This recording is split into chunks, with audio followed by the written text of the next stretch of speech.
국가라는 문제 이런 것들이 라틴 아메리카 문학을 다룰 때는 그다지 그렇게 저 어떤 정치적 국경이라는 문제가 중요하지가 않습니다. 오히려 문화적 어떤 흐름 같은 것들, 문화적인 토대 같은 것들이 훨씬 더 중요하게 되죠. 근데 이 가르시아 마르케스 작품 중에 중요한 게 이제 바로 요쪽입니다. 카리브해. 이제 물론 콜롬비아 카리브해는 굉장히 적어요. 많지는 않아요. 근데 전체적으로 보면 이쪽 문화가 전반적으로 이 카리브해 문화와 거의 유사합니다.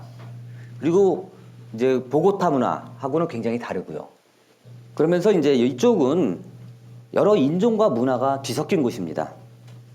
물론 뭐 라틴 아메리카가 여러 인종과 문화가 다 뒤섞인 곳은 맞습니다. 근데 이쪽에는 저 흑인이 좀 많이 있고요. 왜냐하면 카리브해 쪽에는 원주민이 일찍 몰살을 해가지고요. 실질적으로 원주민과 그 백인과의 어떤 혼혈 이거보다는 흑인과 백인 그리고 원주민 피가 조금 남아 있으니까 그 피 이런 어떤 흐름이 많이 있거든요. 그렇기 때문에 다른 지역하고는 좀 상당히 좀 다른 어떤 성향을 보입니다. 그리고 신화라는 구전 전통이 현대까지도 살아 숨쉬는 곳입니다. 그리고 볼레로. 이제 볼레로는 어떤 뭐 아시는지 모르겠는데 볼레로라는 거는 이제 우리나라에 보면은 뱃살에 묻혀 있죠. 이런 부류의 그 뭐랄까 가요입니다. 이런 노래인데 뭐 이런 노래에서 사용된 연애시가 아직도 곳곳에서 낭송이 됩니다. 그리고 쿰비아와 바이에나또 뭐 굉장히 그 밝은 리듬이죠. 비트가 이제 굉장히 강하다 그러는데요. 그런 전통 음악이 울려 퍼지는 겁니다. 그리고 카리브해가 인간과 자연환경 그리고 일상사가 완벽하게 공존하는 지역이라고 가르시아 마르케스는 지적을 합니다. 그러면서 자기는 이 카리브해가 아니면 자기는 어디를 가도 좀 이상하다. 자기 고향처럼 느껴지지 않는다. 라고 말합니다. 이게 뭐냐면 이 가르시아 마르케스가 이 성격이 이 카리브해 지역 사람들과 일맥상통한다는 거거든요. 거의 똑같다는 얘기거든요. 그리고 이쪽도 저도 이제 여행을 해보면은 이 사람들하고 뭐 기차를 타고 한 10시간 가잖아요. 그러면 잠 한숨도 못 잡니다. 계속 말 시켜가지고요. 그래갖고 굉장히 말이 많고요. 그 다음에 유머가 굉장히 중요합니다. 그리고 그러면서 뭐 따뜻하고 소박하고 순진하고 이런 성향들을 굉장히 많이 보여요. 그래갖고 이쪽 내륙 지방 안데스 지역 사람들하고는 이제 완전히 반대되는 이런 성향을 보입니다. 이러한 성향 같은 것들이 이제 가르시아 마르케스 작품에 그대로 드러나는데 그래서 이 사람 작품을 얘기를 할 때 사실 유머를 빼놓고는 얘기할 수가 없어요. 저도 번역을 하다 보면 이게 농담인가 진담인가 헷갈릴 때가 많이 있습니다. 이 100년의 고독에서는요 카리브해가 마르케스의 고향이 아라카타카라는 곳입니다. 이 많은 비평가들이 뭐 이 작품을 라틴 아메리카 최고의 소설 아니면 세계 최고의 소설이라고 극찬한데요. 이 작품에서 환상적인 사건을 일상적이거나 정상적으로 묘사를 해요. 그러니까 우리가 보기 굉장히 놀라운 사건인데 이거는 너무나 태연스럽게 그냥 일상에서 일어나는 일처럼 묘사를 합니다. 그리고 일상적인 사건, 우리가 보기에 너무나 일상적인 거예요. 근데 이거는 초자연적인 것처럼 묘사를 합니다. 근데 이런 어떤 뭐라 그럴까요? 이런 묘사에서부터 기존의 것과 기존의 서술과 차이를 두면서 전체적인 작품을 통해서 굉장히 보면은 좀 황당한 작품이기도 하다. 이런 분위기. 그러면서 그런데도 뭐가 있는 것 같다. 이런 분위기를 계속해서 만들어 나가는 거죠. 이 작품은 뭐 가르시아 마르케스가 1945년인가요? 뭐 이때부터 집이라는 제목으로 작업을 하고 있었는데요. 이 생각이 이제 구체화된 겁니다. 이제 이 생각이 구체화된 건 1965년 정도라고 보이는데요. 그때 이제 이 가르시아 마르케스가 멕시코에 있었는데 아카풀코로 운전을 하다가 가면서 소설의 첫 대목이 생각이 납니다. 아, 이렇게 쓰면 되겠구나. 가르시아 마르케스는 멕시코 시티를 떠나 아카풀코로 휴가 여행을 가는 도중에 이 작품에 걸맞은 형식을 찾았다.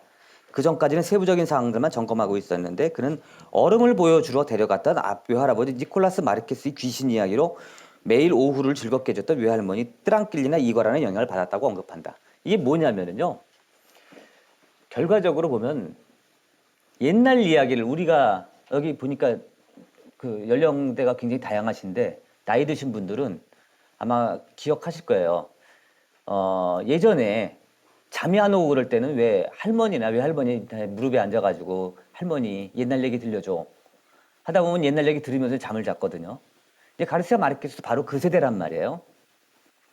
그러니까 바로 그 이야기하는 필체, 이야기하는 할머니가 이야기해주는 그 스타일이 바로 백년의 고독이거든요.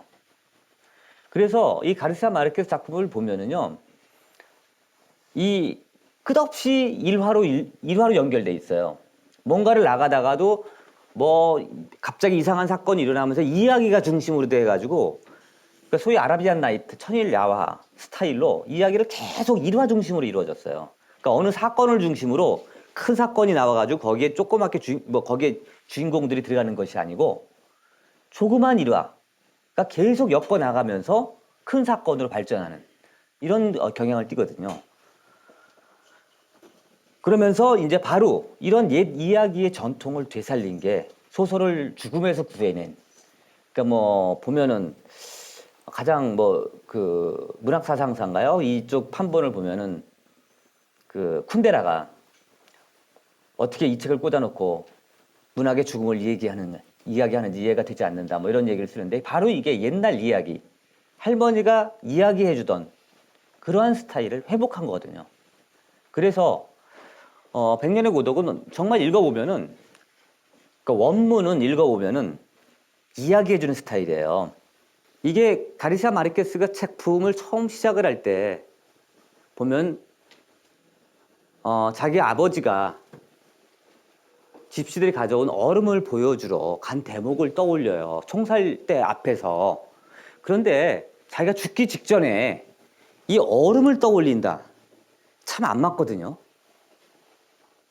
지금 총 맞아 죽기 일보 직전인데 여러분 같으면 어렸을 때 아버지가 데려갔던 얼음을 떠올리겠습니까? 근데 가르시아 마르케스는 그렇게 조화가 이룰 수 없는 것들을 교묘하게 조화시키는 이런 능력들이 아주 능력이 출중합니다.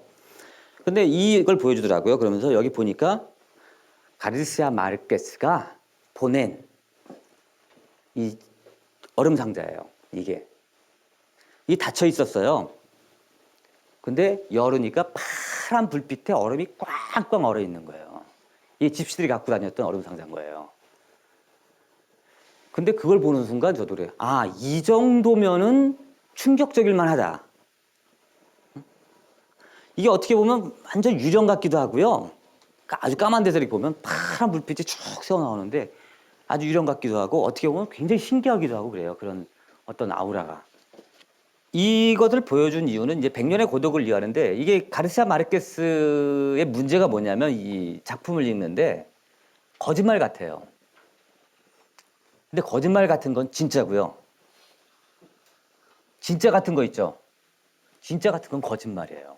그래서 뭐 어디 이 작품을 읽다가 보면 너무 환상적이고 이런 것들은 아유, 이것도 거짓말이구나. 하고 넘어가는데 이렇게 보면은 가서 보거나 뭐 하다 보면 이건 정말로 존재하는 것이에요. 그래서 가르시아 마르케스는 이렇게 얘기를 하죠. 자기 작품에서는 특히 백년의 고독에서 자기가 꾸며낸 건 딱 하나밖에 없다 그래요. 환상으로 꾸며낸 거. 아까 얘기한 미녀 레메디오스가 올라가는 거. 나머지는 다 진짜다라고 얘기를 하거든요.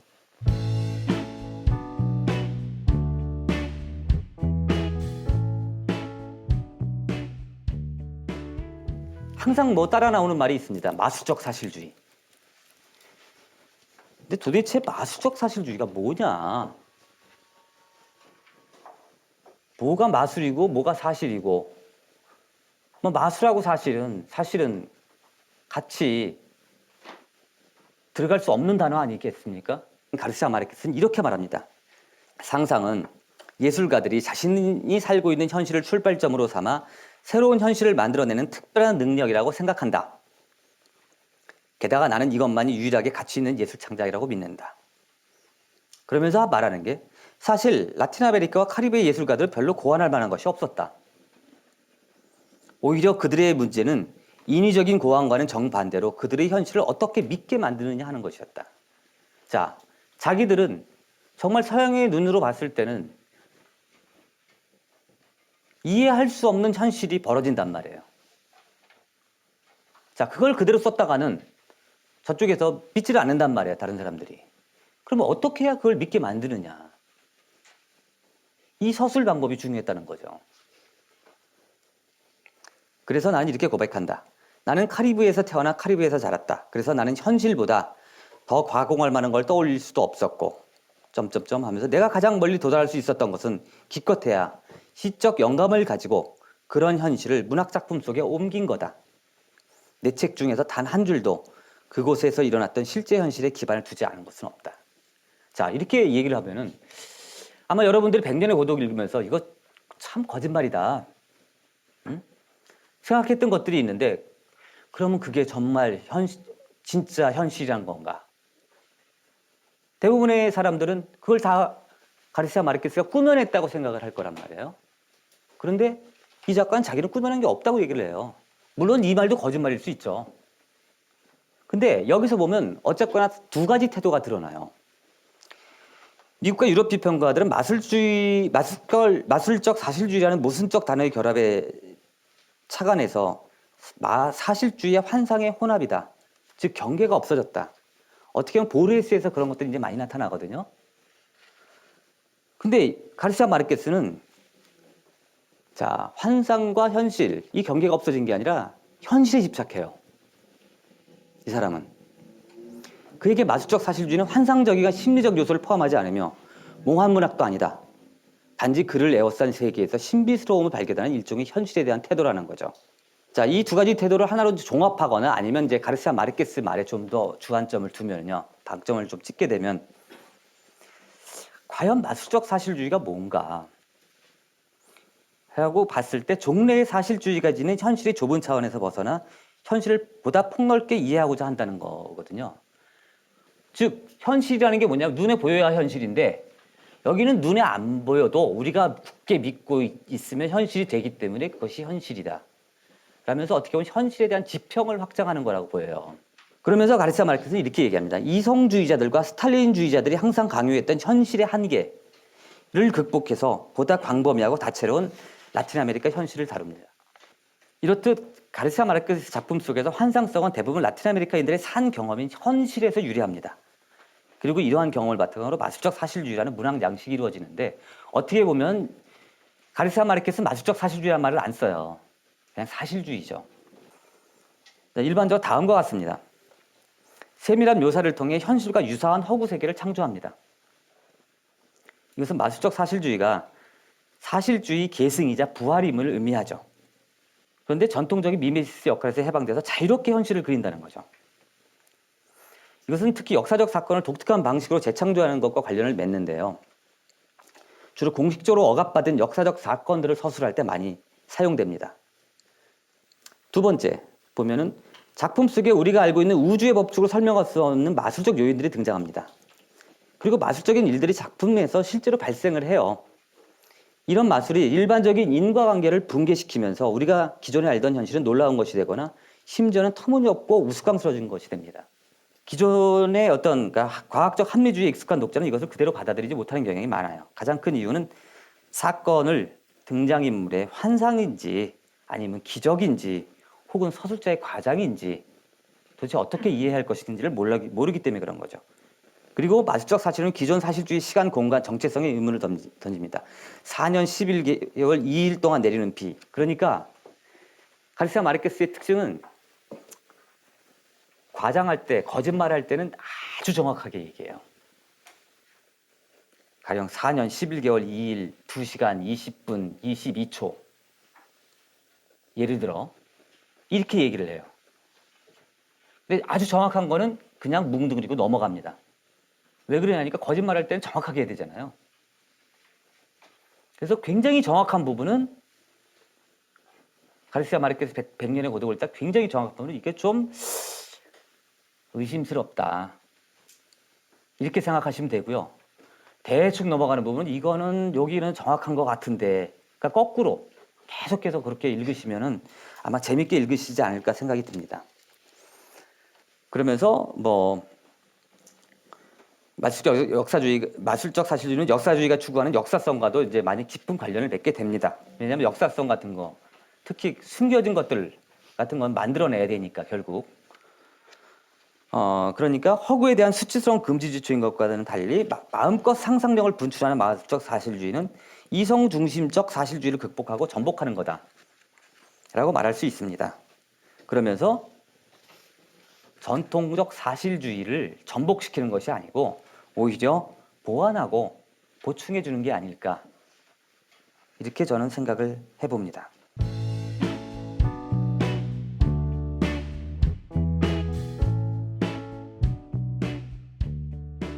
백년의 고독, 주제가 고독이죠. 근데 왜 고독해야만 할까요? 백년의 고독이니까 뭐 당연히 주제는 고독이겠죠, 그렇죠? 그러면서 뭐 아우렐리아노 부엔디아 대령, 전쟁터, 권력, 이런 건 고독을 향해 나간다. 또 고독의 반대말은 뭡니까? 연대잖아요. 이게 서로 연대 안 하거든요. 여기서 그런 것들을 비판하는 것도 될 수 있습니다. 그리고 가르시아 마르케스는 왜 이 사람들이 망해야만 되는가? 마콘도가 망하잖아요. 더 이상의 두 번째 기회는 없을 것이다 라고 맨 마지막에 나오거든요. 왜 망해야만 하는가? 얘기할 때 사랑이 없기 때문에 망해야 된다. 이 가르시아 마르케스를 얘기할 때 가장 큰 화두로 등장할 수 있는 게 사랑이에요. 근데 실제로 정말로 좋아갖고 사랑한 사람이 백년의 고독에 누가 있을까요? 그 사랑이 없이 100년이 흘러왔기 때문에 망해야 될 수밖에 없다는 거거든요. 가르시아 마르케스가 이제 그 고독에 대해서 얘기한 건 이제 바로 82년도 노벨 문학상 수상문에서 이제 얘기를 합니다. 그 수상문은 굉장히 정치적인 거로 유명한데요. 거기에서 이런 거예요. 서양 사람들이 서양인의 잣대로 우리를 보지 말아라. 그게 우리를 이해해주는 길이 아니다. 자, 그러면서 서양이 건립되기까지 얼마 몇백 년이 걸렸고 뭐가 어쩌고 했는데 왜 우리는 그렇게 근대화로 나가려고 하는데 서양 사람들 참지 못하고 너희들은 이렇게 해야 된다, 이렇게 해야 된다, 이렇게 해야 된다 얘기하느냐. 그렇게 간섭하지 않고 당신들의 잣대로 보지 않고 우리의 잣대로 봐주는 게 그게 바로 우리를 이해해주는 길이다 라고 얘기를 합니다. 그러면서 그랬을 때 비로소 이 부엔디아 가족은 망하는 게 아니고 두 번째 기회를 가질 수 있을 것이다. 그리고 그것이 바로 사랑이다 라고 얘기를 해요. 그다음에 제국주의 비판, 그것도 뭐 굉장히 많이 잘 나타나는 부분입니다. 백년의 고독에서 가르시아 마르케스는 바나나 농장의 자본주의, 제국주의를 탐욕적이며 마콘도 주민들에게 해로운 것으로 묘사합니다. 보수당 정권이 지지한 자본주의와 제국주의는 마콘도의 야만적 행위를 일삼고 주민들을 탄압합니다. 이렇게 가르시아 마르케스는 단지 소설이라는 허구를 쓸 뿐만 아니라 라틴 아메리카의 정치와 삶에 대해 이야기를 하고 있습니다. 동시에. 이게 보면은 제가 보면 가르시아 마르케스의 가장 큰 장점인 것 같아요. 가르시아 마르케스 작품에는 정치성이 배제되어 있지 않아요. 근데 그거를 아주 노골적으로 드러내지도 않아요. 그게 개인의 일화와 뒤섞이면서 이야기체로서 나타나거든요. 그래서 이제 그런 것들이 아주 보면은 가르시아 마르케스 작품을 읽는데 그런 것들을 음미하시고 읽으면은 좀 재밌게 보지 않을까 이런 생각이 들어서 한번 제가 적어놨고요.